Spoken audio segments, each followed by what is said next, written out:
What's up, guys? JP back at you once again, bringing you guys day number 7 in my 14th annual 31 Days of Horror, a series in which we watch and review 31 horror films in 31 days, all during the month of October, leading right up to Halloween.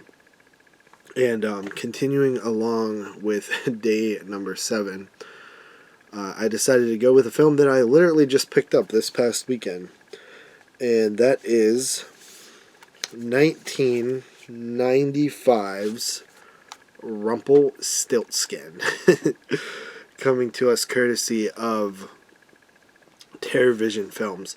And before I jump into the review here, I just want to say I'm feeling really under the weather. I don't know, I must have caught a cold or something at Cinema Wasteland, so bear with me here. I'm starting to get a sore throat and stuff, so apologies. But Rumpelstiltskin, this is a movie that was released by TerrorVision fairly recently, I think in like the past year. It's a movie that I've actually wanted to see get a Blu-ray treatment for years, and it ended up getting a 4K treatment, which is pretty wild. And it's a film that I remember renting all the time back in the 90s and early 2000s, and I used to do this thing where I'd rent a movie, I would not like it, I would wish that I didn't rent it, I would take it back, a couple months later, I would see that same movie, think that I didn't give it a fair shot, or just thought that it would magically be good all of a sudden, and then I would try it again. And I would do that all the time. Movies like this. It was like around the same era of movies too. Like Children of the Living Dead is another one. Horror 101 is another one, which is a little bit later. But I used to do this all the time with these films. And Rumpelstiltskin was a movie that I rented a handful of times with my friends, and they always hated it and would always get annoyed that I would even pick it, but I just did sometimes. I was a really big Leprechaun fan, and this film reminded me of that. And it wasn't until later I realized that this film was actually directed by Mark Jones, who directed Leprechaun.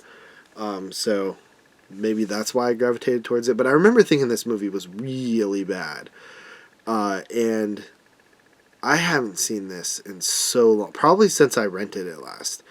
I never owned the DVD. It was always like out of print, hard to get.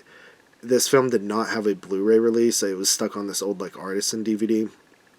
So to see that TerrorVision finally got the rights to it and did a nice, beautiful transfer with color grading by the director, I figured, okay, let me give this one another shot. And yeah, so the film follows. It opens up like I don't even know, like 500 years before present day. And it shows this evil, like, goblin-looking character named Rumpelstiltskin, who is trying to basically take a baby to, like, eat its soul. And, like, this gypsy witch lady or something stops him and, like, seals him in a tomb that can only be broken. He'll be in this tomb for the next 1,000 years unless this spell is performed or something like that, where it has to involve it. It's kind of convoluted, but it has to involve somebody making a wish that involves a child, an innocent child or something.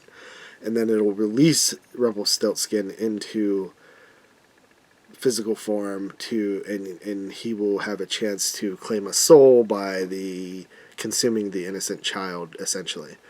That sounds a little bit darker than the movie makes it seem, kind of, but flash forward 500 years later to present day, and we have this woman who essentially loses her husband, who was a police officer, while she was pregnant, and she's all like depressed about it.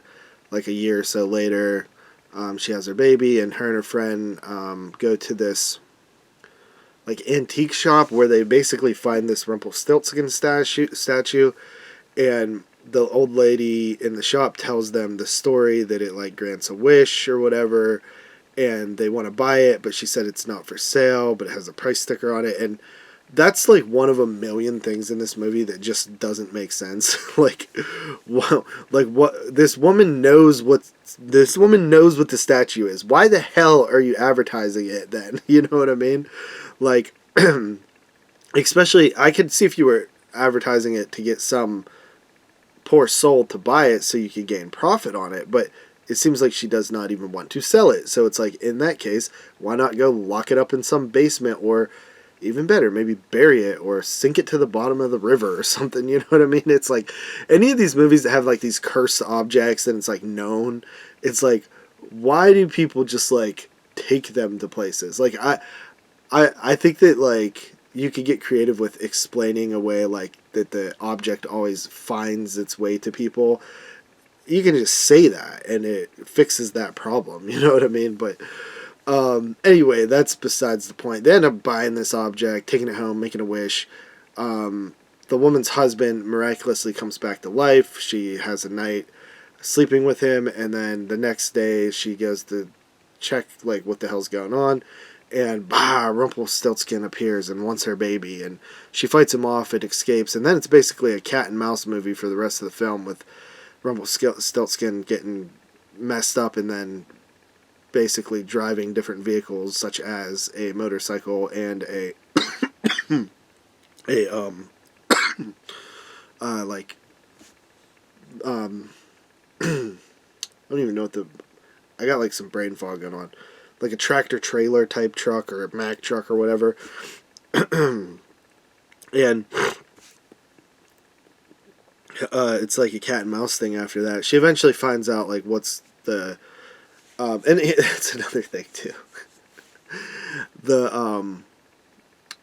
She eventually finds out like, well, she pretty much ties it to Rumpelstiltskin right away, surprisingly, through like this book, and then she eventually figures out how to stop Rumpelstiltskin, but she finds out from the old woman. It's like, again, like that woman should have just told her, like, all right, if you really insist on taking this statue, if you so happen to make a wish and then this little creature pops out trying to eat your baby, do these 3 things or whatever. You know, it would have saved a lot of time. But yeah, these type of movies, you know, they're a little ridiculous and not well thought out, but it's fantasy. You kind of have to take it with a little bit of disbelief and roll with it. And I'm kind of making fun of this film a lot, but I will tell you what, man, this was way better than I remembered. I remembered it just being a boring slog where you don't even see Rumpelstiltskin like at all. Like I thought he was in like the one scene in the shower, and then it was like just not him at all the rest of the movie. But he's actually in the movie quite a bit, and even he has some like one-liners and stuff like that. But overall, I thought this was much better than I remembered. I still don't think it's like necessarily like a great movie or anything, but it's fun, and that has to count for something. I like the design of Rumpelstiltskin. He looks like he reminds you of like a leprechaun character, but he has this like hat on that also reminds you of like some like jester or something, but also sort of like a biker, especially when he gets on a bike. So it's kind of weird.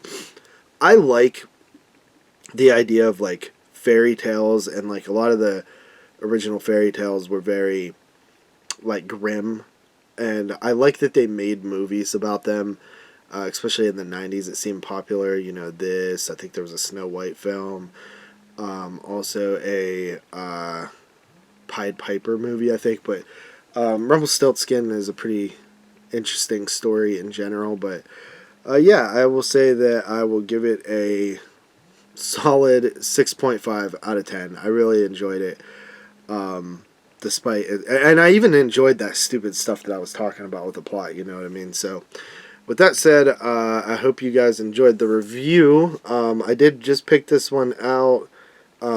It's weird. Oh, this is on like a Paramount Scares. It has a Paramount Scares logo on it. It's pretty interesting. Did not know that. So Paramount must own this flick now, I believe. And then, TerrorVision licensed it, which is pretty interesting, actually. So, I didn't check out any special features or anything, but I think that it's probably a movie that deserves to check out some of the features, just because I'm so curious on like what people have to say about it now, especially if there's like an updated commentary or something from the director. But yeah, that is Rumpelstiltskin. Thank you for watching. See you guys tomorrow with another review. Peace.